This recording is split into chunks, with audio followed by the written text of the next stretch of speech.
আগুন বাড়তেছে, আগুন কমে নেই। কুরিয়ার পুরোটা শেষ। কুরিয়ার পুড়ে এখন মেনারস টু শেডে ঢুকে গেছে আগুন।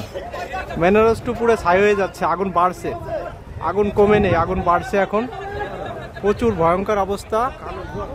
কুরিয়ারের কিছুই দেখা যাচ্ছে না, চাল টিনের ছাদ মাঠ কিছুই দেখা যাচ্ছে না। এখন মেনারস টু শেড পুরোটা পুড়ে যাচ্ছে। ওয়ারাস টু পুড়ে এখন এই দেখেন আগুনের ভয়ঙ্কর অবস্থা। এটা আগুনের ধোঁয়া, ধোঁয়া দেখলে মানুষ ভয় পাবে, এমন ভয়ঙ্কর ধোঁয়া। এখন মাঠের মালেও আগুন ধরে যাবে কিছু সময়ের ভিতরে মনে হচ্ছে। আর মেনারস টু পুড়ে এখন ইসের দিকে চলে যাচ্ছে, গেট বির ওইদিকে আগুন চলে গেছে। ওই পাশে স্কাই ক্যাপিটাল পুরোটা পুড়ে গেছে। স্কাই ক্যাপিটাল পুড়ে এখন মেনারস টু গেট বির দিকে আগুন আগাচ্ছে।